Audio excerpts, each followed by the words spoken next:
A very crucial question in our preparation is what books to be followed for UPSC CSE preparation. You have to refer to various books for the various, you can say, stages of the examination. But again, this comes in advanced level of preparation where you are going for mains answer writing and all. So don't waste your time on irrelevant news. Right, also check the PYQs, the questions being asked, the current affair questions being asked, and accordingly plan your studies. Do not go for news which will not be asked in prelims or the mains examination.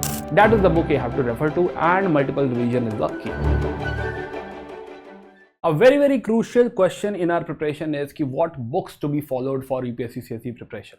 Right, so you must be wondering, what should be the sources, where to find those sources and all. So let's discuss about the book list. Right, the sources you need to follow for the preparation of UPSC CSE. So our next segment is about the ultimate book list or the total sources which you need to follow for UPSC. We'll talk about some essentials and the extras as well. So the first thing is, so basically UPSC preparation differs from the school studies, right? There is a defined syllabus definitely. UPSC gives you the syllabus, but UPSC does not gives you any book list to follow, and that's an issue. Yes, right. So you have to basically figure out. You have to refer to various books for the various, you can say, stages of the examination. The first thing is your foundation. The foundation part, the basic level books which you have to refer, which are like essentials. So the first one is Polity M. Lakshmikant. So while building foundation, the polity, geography, history, economy, you need to refer some books so that you have a base. So one of the book, very important famous book is M. Lakshmikant for polity.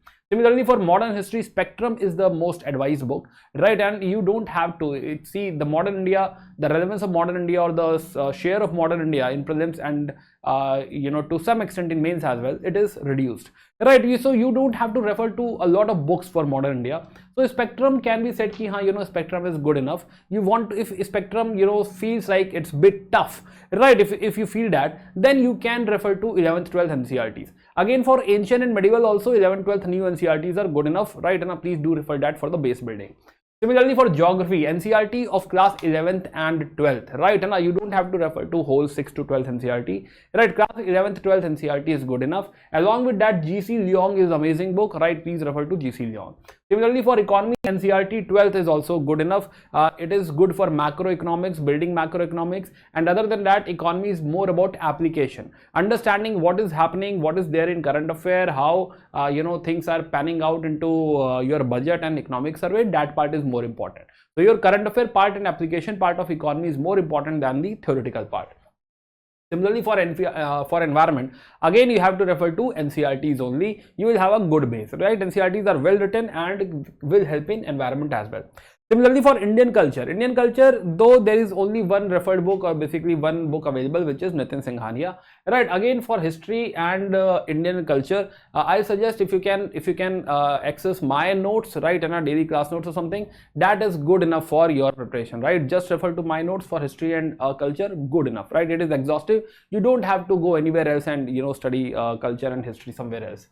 Then there are some advanced level books. For example, if you want to have more understanding of Indian history or basically modern India, one book is Plassey to Partition by Shekhar Bandyopadhyay. Amazing book, right? Now this and B.L. Grover are the best books for the mains answer writing. But again, this comes in advanced level of preparation where you are going for mains answer writing and all. Though Spectrum covers a lot of things which is required for mains examination, but for the better understanding, this book definitely can be referred. You can skip B.L. Grover. This is a good book. You can refer to Plassey to Partition.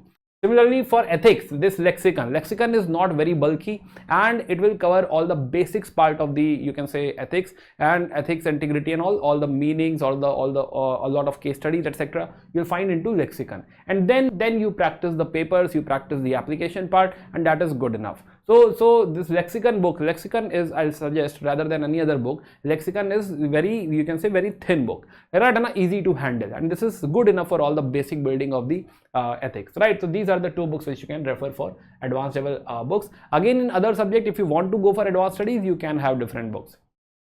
Similarly, next topic is about the essentials beyond books which you have to refer, which you are bound to refer. One of the most important thing is the daily newspaper. I will be talking about newspaper, but yes, the newspaper is important. Please, if possible, do read newspaper on the daily basis. It is kind of a sacrosanct, very much recommended. Similarly, current affair magazines. So either you make your own notes for current affairs, which is you can say a tedious job, especially if you are a working professional, if you are a student in college still, then you don't have that much time to make your own notes. So advisable is, what is recommended is, instead of making your own notes, you rely on current affair magazines. Like we have Manthan, right? So Manthan is an amazing magazine, and there are subject matter experts for each topic. There is a subject matter expert for polity, then art and culture, then IR, who basically figure out what all topics are important in this particular month, and then they make exhaustive notes out of it, and they make this current affair magazine. So current affair magazines are like one-stop solution for your current affair. So your final referring point will be the current affair magazines. Other than that, a lot of coaching books and all, for example, UPSC wala books. UPSC wala books are very, very exhaustive, right? For all the subjects, be it disaster management, society, social issues. So all these, minor topics, or basically you can say the topics which come into mains examination, or the other topics than the foundation, you can refer to UPSC wala books as well. These are very well written, very well structured, and very exhaustive as well. Right, yeah, so coaching revision books and guides will help you, yes. Other than that, do refer to government reports and magazines. Again, government reports and magazines, surveys, etc. will be covered in the Manthan as well. But first-hand understanding of the government reports, budget, economic survey is super helpful, and you should be referring that. As a beginner, start with the basic books, right? The essential books which we have discussed.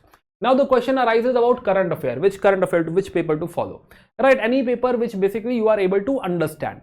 Either it is the Hindu or Indian Express. Both are good, both cover almost all the topics. But these days, personally, I find that in Indian Express gives better coverage. They have their whole UPSC relevant segment as well. So Indian Express can definitely be referred. But if you are referring the Hindu, it is good enough. You don't have to switch. It is perfectly fine. So whatever, if the Hindu suits you, go for the Hindu. If Indian Express suits you, go for Indian Express. If any other paper you think is sufficient, helping you, or basically helping you understanding the news, etc. News which is important for UPSC. Not every news is important for UPSC.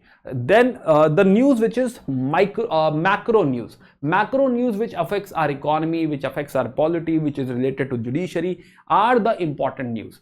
To micro news about let's say what is happening in Noida, right, might not be super helpful, right? And so what is relevant for the examination? Only the macro part is important for the examination, and those are the news which you have to refer to. So don't waste your time on irrelevant news, right? Also check the PYQs, the questions being asked, the current affair questions being asked, and accordingly plan your studies. Do not go for news which will not be asked in prelims or the mains examination. Now, digital versus print resources. Now, the huge question is, Indian Express can be accessed, or the Hindu can be accessed digitally as well, or the printed version. That is the best version, right? So which one is better? So in my opinion, again, it varies, right? It depends. If you are able to read properly from the tab or mobile phone, it is fine, right? It is good enough. You can refer to digital resources as well. In the end, you have to rely upon the current affair magazine, right? You just have to go through the news, go through whatever is happening right now, so that you are updated. And then when you read it in the current affair magazine, it is very, very easy for you. It's a cakewalk for you, right? So you can either refer to digital or the printed version. The printed version sometimes feels better. Reason ki it is very much, you can say, handy, and you are able to mark on it, you can write on it, right? You can scribble on it. All these things can happen on the newspaper. But again, writing and scribbling on the newspaper is not that helpful. In the end, it will go in the wayside only, right? And so then marking on it, writing on it is not something which will help you with the revision, etc. So that is not at all, you can say, going to help you. So you can skip that part. Okay, so you can refer to digital as well if you want. Right, then again, as I said, prioritize high yield topics, the topics which can end up into the examination, something which is very much into discussion and such questions are being asked, right? Then focus on those topics. Again, do not focus more than enough, right? And you have to write only 150 words, and there can be only few things which can be asked from a particular topic. You don't have to research upon that. For example, something is going upon, let's say, upon gene technology. You are not going to operate, you are not going to, take out gene and figure out where is RNA, where is DNA. That is not which is required. You only have to know what is happening, how it works and all, and that's it, right? So do not do research in anything. Just basic understanding, general understanding of any topic is good enough. Avoid researching on a topic, because it will waste a lot of time. Yeah. Other than that, there are dynamic subjects. For example, already told you ki economy, right? And the Indian economy. Indian economy is a very, very dynamic subject. The theory part is only to help you understand what is happening. What is happening is more important. Current affair is more important. Same goes for science and tech, same goes for environment, right? Science and tech is also not about the theoretical or the basic part, but only about what is happening. Current affair in science and tech is more important than the theory, ki how the gravity works. That is, it is not as important as the application part, what is being researched. There is some new particle going on, right? That is more important, which can be asked. Similarly, environment, the new takes, the new meetings, the new terminologies, which is in discussion, the latest COPs which is in discussion, right? The animals which are in discussion, endangered species which are in discussion. That is something which is required from the environment. So yes, you have to read NCERTs and then rely on the current affair only. Yeah, okay. Again, so this is how you make your list. Ki haan, you have to have limited resources for each subject. For each subject, write down the subject and which book you are referring. Or basically, even if you don't make it, you must understand that there should be limited resources. There should be like one book for each subject or maximum 2 books for each subject, and you should not be referring to 10 books or n number of books for one particular subject. In the end, you have to revise as well. You will forget whatever you are reading. So after some time you will forget, right? And so it is also important that you have a revision plan, and whatever source you are referring to, you are able to revise. The multiple revision is the key. And again, theory is nothing. It is all about attempting PYQs, attempting MCQs, attempting mains questions, right? Answer writing. So finally, it is all about practice. So whatever you are reading is only meant to help you practice for the examination. If it is not serving that purpose, it is useless. So any reading which is not going to, you can say, not going to stick with you, is not going to end up in MCQs or basically answer writing, is not something which you have to do, right? And to figure that part, ki haan, only read what you can eventually revise. Right, so let's finally conclude. So don't follow just book list, track UPSC trend also, right? And do not follow any, blindly follow any book list ki haan, I have to study all these books. What is relevant, what is being asked, that is something you have to figure out, right? Dusra, ki you have to plan your revision. Always you have to remember that your revision, right, in the end it is revision and practice which is going to help. It is not the you can say exhaustive study of something or the research of something which is going to help. Right, basic books are essential, as we have discussed. For foundation building, there are a few books which are important, very, very important. Right, the best book is the one you understand and can use to solve PYQs. As I said, it is all about practice. If you can solve PYQs, if you can solve MCQs and mains question, that is the book you have to refer to, and multiple revision is the key. Yeah, so this was all about in this particular topic. In the next topic, we'll be talking about digital resources and the notes making. Right, now see you then. Stay tuned. Bye bye. Take care and Jai Hind.